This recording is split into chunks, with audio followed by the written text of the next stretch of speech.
स्वागत है आपका हमारे इस YouTube चैनल पर। मैं मनमोहन श्रीवास्तव आपका हार्दिक अभिनंदन करता हूं। आज हमारे साथ हैं डेमोक्रेटिक टीचर्स फ्रंट की एक्टिव मेंबर डॉक्टर आभा देव हबीब, जो कि दिल्ली विश्वविद्यालय के प्रतिष्ठित मिरांडा हाउस कॉलेज में प्राध्यापक भी हैं। हम उनका स्वागत करते हैं और उनसे जानना चाहते हैं कि मैम, DU में एक बड़ा मुद्दा चल रहा है कि सीटें बड़ी संख्या में खाली हैं अंडर ग्रेजुएट कोर्सेज़ में, तो उनको क्यों नहीं भरा जा रहा है और एडमिशन क्यों क्लोज कर दिए गए? थैंक यू मुनमुन जी इस अपॉर्चुनिटी देने के लिए। देखिए, ऐसा ये बहुत अफसोस की बात है कि एक जो प्रीमियर इंस्टीट्यूशन है जिसमें एक तरीके से खूब कंपटीशन होकर लोग यहाँ पर सीटें लेते हैं, वहाँ की सीटें खाली चली जाएं। ये इसलिए भी दुखद है कि जहाँ पे इतनी आबादी है जो मेन स्ट्रीम से जुड़ना चाहती है, कॉलेजेस यूनिवर्सिटी पहुँचना चाहती है, वो दरवाजे पे खड़े रहें और यहाँ पर अगर SC ST OBC की सीटें या UR कहीं कहीं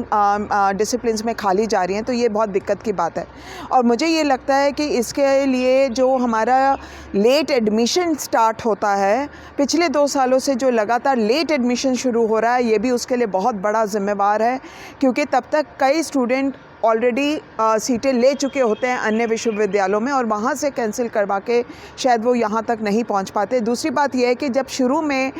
जैसे होता है कि हाई कट ऑफ रखना पड़ता है ताकि ओवर एडमिशन ना हो जाए, और कई जगह पे ओवर एडमिशन हो जाता है, उससे एक मानसिकता के ऊपर ये दबाव हो जाता है कि धीरे धीरे रेंगते हुए हम लोग सीटों को भरें, जिसके अंदर स्टूडेंट का भी जो हौसला है और वो सब वो टूटने लगता है। और मुझे ये लगता है कि लास्ट में मेरिट लिस्ट बनाकर, मेरिट के हिसाब से लिस्ट बनाकर आपको सीटें फुल कर देनी चाहिए जब यहाँ पे विद्यार्थी खड़े हैं। ठीक बात है, शुरू में कट ऑफ आएँ, उसके बाद जितनी भी सीटें खाली हैं और जिस भी कैटेगरी की खाली हैं, कॉलेजेस को लास्ट 2 कट ऑफ में मेरिट लिस्ट निकाल कर सीटों को भरना चाहिए। ये बिल्कुल होना नहीं चाहिए कि यहाँ पे स्टूडेंट अंदर आने की कोशिश कर रहा है और दिल्ली विश्वविद्यालय जैसे प्रीमियर इंस्टीट्यूशन में सीटें खाली रह जाएँ। लेकिन विश्वविद्यालय ने मैम क्लोज का बोर्ड लगा दिया। ये तो होना ही नहीं चाहिए कि क्योंकि क्लोज़ का मतलब ये है सीटें भर गई, और कहीं की ओवर एडमिशन सीटों को देखकर आप अंडर एडमिशन को मास्क कर देना चाहते हैं, इस बात को छिपा देना चाहते हैं, तो मेरे ख्याल से ये बहुत बुरी बात है। और इसमें तमाम स्टूडेंट जो हैं कमीशंस जा रहे हैं। मुझे ज़रूर लगता है कि सरकार इसके अंदर इंटरवीन करेगी, और यूनिवर्सिटी अगर इस तरीके का काम कर रही है तो उसको इजाज़त नहीं होनी चाहिए। एक और समस्या आ रही है मैम कि SOL के दाखिले, रेगुलर के दाखिले बंद होने के 1 महीने बाद तक चलते रहते थे। इस बार SOL के दाखिले तो 15 दिन पहले ही बंद हो गए।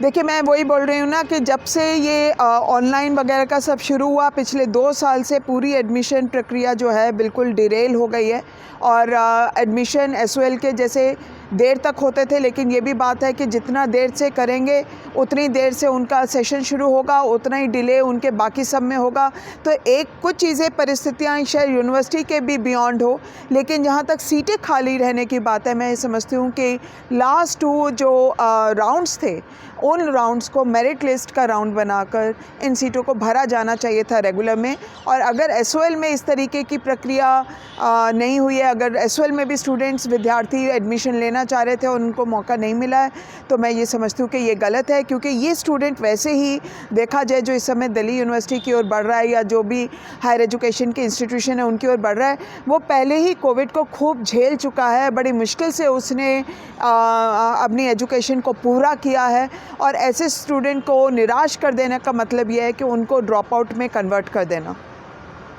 आपको लगता है मैम कि जो तमाम लोग कमीशन जा रहे हैं और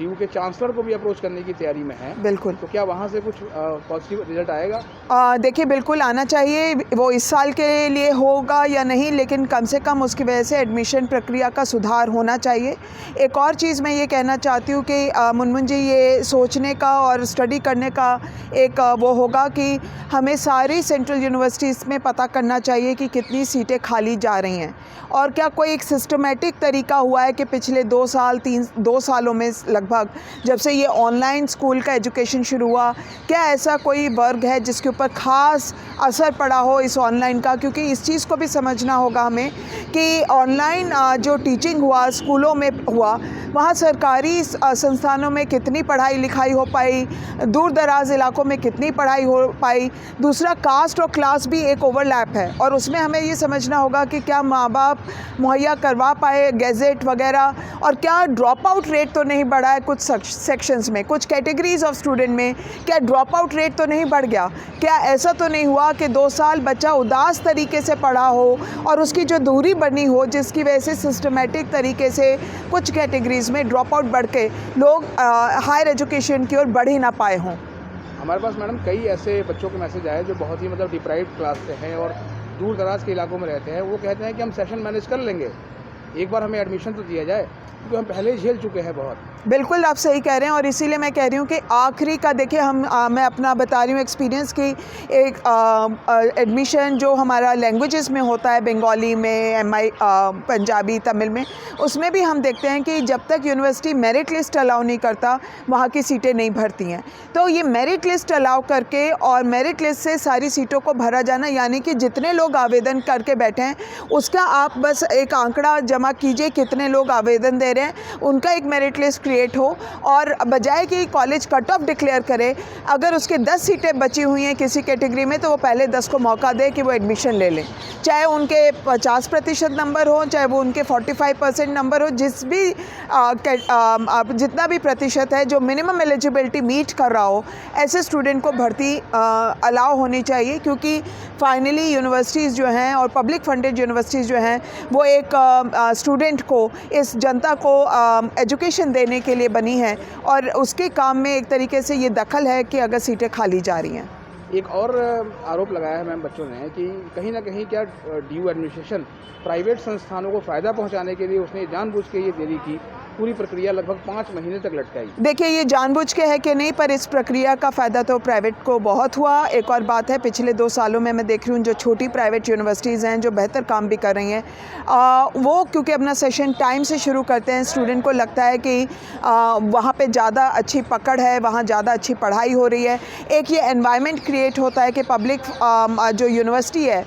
कोविड के चलते वो ढीला ढाला व्यवस्था में पहुंच गया है, तो एक तरीके से या ये बदनामी होना कि यहाँ सीटें नहीं भरी गई, यहाँ सीटें नहीं भरी गई, ये भी एक दुष्प्रचार की तरह काम करेगा, जिसमें एक तरीके से ऑटोमेटिक एडवर्टीजमेंट होने लगेगा प्राइवेट का। तो चाहे इसको सोची समझी साजिश कहा जाए या नहीं कहा जाए वो तो आने वाला समय बताएगा, लेकिन सरकारों की जो NEP की भी मंशा है वो तो यही लग रहा है कि प्राइवेटाइजेशन हो। और एक तरीके से हमने देखा कि जब भी सरकारें प्राइवेटाइजेशन को बढ़ावा देना चाहती हैं तो पहला अटैक पब्लिक फंडेड पे होता है, ये दिखाने के लिए कि आपकी जो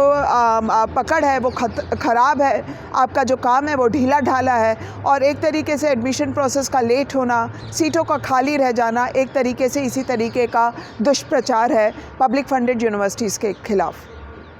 ये चैनल मैम जो है ड्यू के VC भी देखते हैं, आप उनसे क्या अपील करेंगे इन बच्चों के लिए? मैं अपील करूंगी कि अगर आपके पास आंकड़े हैं तो आप शेयर करें, और एक सेंसिटिव ये इशू है कि स्टूडेंट बाहर रह जाए और अगले साल फिर एक बढ़ी हुई संख्या के साथ compete करके दोबारा एंट्री लेने की कोशिश करे, तब भी भरोसा नहीं कि कट ऑफ में उसका आएगा कि नहीं। तो मेरिट लिस्ट निकाल के इन स्टूडेंट्स को एक बार मौका दिया जाना चाहिए, और ये जल्दी होना चाहिए क्योंकि ऑलरेडी पढ़ाई का 1 से ज़्यादा महीने का नुकसान हो चुका है, और जितना देर से स्टूडेंट एंटर करता है उसको उसके लिए मेकअप करना मुश्किल होगा। और एक और बात, क्योंकि आपने कहा कि वाइस चांसलर सुनते हैं, तो मैं ये कहना चाहती हूँ कि CU सेट या दिल्ली यूनिवर्सिटी का एग्ज़ाम इसका विकल्प नहीं बन पाएगा, उसकी ये जो त्रुटियां हैं वहाँ पूरी नहीं हो पाएंगी। हमें समझना चाहिए कि CU सेट और